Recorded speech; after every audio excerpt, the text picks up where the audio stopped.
Hello friends, welcome to your channel catalyst Soni and this is Soni Singh. Friends, आज मैं आप लोग के लिए जो वीडियो लेकर के आई हूँ वो आपके लिए बहुत इंपॉर्टेंट है। इवन मैं बोल सकती हूँ कि आपके करियर के लिए बहुत इंपॉर्टेंट है। जैसे कि हम जानते हैं कि हमारे पूरा जो हमारा गोल होता है, जो हमारा मोटो होता है, वो यही होता है कि गवर्नमेंट जॉब मिले।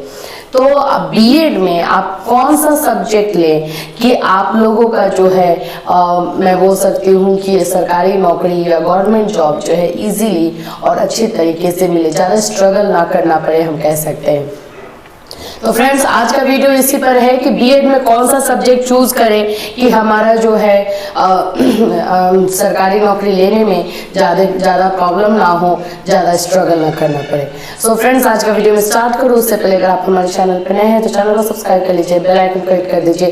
बीएड फर्स्ट ईयर क्लास 4 बजे, बीएड सेकेंड ईयर क्लास 7 बजे इवनिंग में हमारे चैनल पर कंडक्ट करवाया जाता है। चलिए बात कर लेते हैं। सबसे पहले तो आप जानते हैं कि बीएड में सब्जेक्ट चूज करने का मतलब कि आपका ग्रेजुएशन में जो सब्जेक्ट है वही लेना। अब हम फील्ड वाइज बात करते हैं, स्ट्रीम वाइज। अगर आप कॉमर्स के स्टूडेंट हैं और आपने ग्रेजुएशन कॉमर्स से किया है और आप फिर जो है बीएड कर रहे हैं तो कौन सा सब्जेक्ट ले? तो कॉमर्स के स्टूडेंट्स का तो ज़्यादा स्कोप नहीं बनता है, फ्रैंकली मैं बताऊंगी। तो उसमें आप लोगों को अकाउंट्स लेना है, अकाउंट्स बोल सकते हैं, या फिर कॉमर्स ले सकते हैं। कॉमर्स या अकाउंट्स हर यूनिवर्सिटी में अलग अलग मिलता है। कहीं पे पूरा कंबाइंडली जो है कॉमर्स के नाम से, कहीं पे अकाउंट्स के नाम से। तो ये आप लेंगे एंड प्लस इकोनॉमिक्स, यही आपका चलता है। तो कॉमर्स में ज़्यादा स्कोप नहीं है, आपको वही लेना है ना। कॉमर्स में एक्चुअली टीचिंग के लिए ही ज़्यादा स्कोप नहीं है, आपको 11th 12th का ही करना है, तो उनका ये फिक्स है।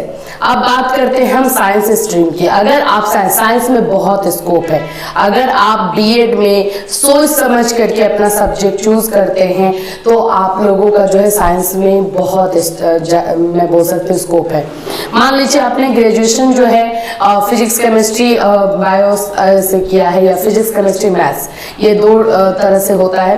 तो आप मान लीजिए पहले हम टर्म 1 लेके चलते हैं कि फिजिक्स केमिस्ट्री बायो आपने लिया है, तो आपका अगर ऑनर्स पेपर फिजिक्स था, फिजिक्स ऑनर्स पेपर था, लेकिन आप फिजिक्स में उतने इंटरेस्टेड नहीं है, तो आप बीएड में जो है केमिस्ट्री एंड बायो में से कोई एक सब्जेक्ट, जूलॉजी बॉटनी आप लेकर के कर सकते हैं, या फिर केमिस्ट्री और एक लैंग्वेज पेपर लेकर कर सकते हैं। तो यहाँ पे लेकिन एक पेपर ऐसा रखेंगे जिसपे स्कोप ज़्यादा है। तो अगर हम फिजिक्स केमिस्ट्री बायो की बात करते हैं तो ज़्यादातर स्कोप जो है फिजिक्स में टीचर का बोलते हैं वैकेंसी ज़्यादा आता भी है और खाली भी रहता है। स्टूडेंट्स कंपेयर टू कैंडिडेट्स जो है अदर सब्जेक्ट के फिजिक्स में कम मिलते हैं। उससे भी ज़्यादा अगर मैं बोलूँ तो मैथ्स के टीचर जो है, मैथ्स के कैंडिडेट्स जो है बहुत कम मिलते हैं। तो अगर आप मैथ्स से करते हो तो वो और भी आपका जो है एनहेंस करेगा, आपको और आगे लेकर के जाएगा। तो ये ऐसे सब्जेक्ट जैसे आप अपने ही स्ट्रीम में से ऐसा सब्जेक्ट चूज करो जिसमें वैकेंसीज जो है वो ज़्यादा आए और कॉम्पिटिशन कम रहे, ठीक है। तो अगर हम साइंस स्ट्रीम की बात करते हैं तो सबसे ज़्यादा जो है मैथ्स में कंपटीशन कम है, स्टूडेंट्स कैंडिडेट्स कम रहते हैं, तो मैथ्स में चांसेस ज़्यादा होते हैं, ठीक है। दूसरे नंबर पर फिजिक्स आता है, तीसरे नंबर पर केमिस्ट्री है, and then botany and zoology है।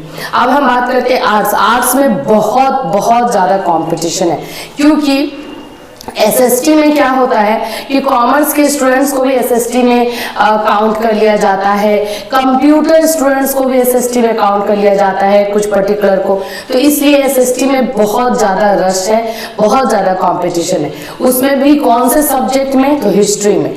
हिस्ट्री मोस्ट ऑफ स्टूडेंट्स लेते ही हैं, हिस्ट्री में बहुत कॉम्पिटिशन होता है। और अगर हिस्ट्री से बीएड करते हैं तो जिनको इंटरेस्ट है उनके लिए तो कोई बात नहीं है, अदरवाइज उसमें कंपटीशन ज्यादा रहता है। दूसरा अगर हम बोले कि किस में, आर्ट्स में जो है कौन से सब्जेक्ट में जो है कंपटीशन कम रहता है, तो वो है ज्योग्राफी, जो हमारा भूगोल है। भूगोल में जो है कैंडिडेट्स कम मिलते हैं एंड स्टूडेंट्स भी जो मैं बोल सकती कंपटीशन भी कम रहता है। फिर दूसरे नंबर पे हम बोले तो पोल साइंस है, पॉलिटिकल साइंस है।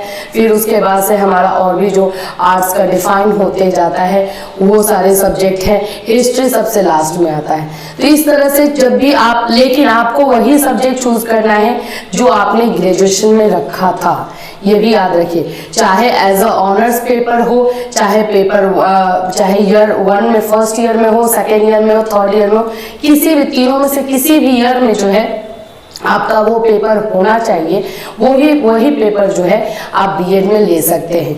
तो इस तरह से जो है हम सब्जेक्ट सिलेक्शन आप कर सकते हैं अकॉर्डिंग टू माइंड में ये रख कर कि हमारा जो है सरकारी नौकरी में कहाँ पर हेल्प करेगा। सो फ्रेंड्स, ये वीडियो है कि आप लोग बीएड में कौन सा सब्जेक्ट चूज करें कि आपके सरकारी नौकरी में जो है हेल्प करे। तो इससे रिलेटेड कोई क्वेरी है आपके माइंड में या कोई क्वेश्चन है तो आप इस वीडियो में कमेंट कर सकते हैं या इंस्टाग्राम पे पूछ सकते हैं। फिर मिलूंगी, till then have a nice day.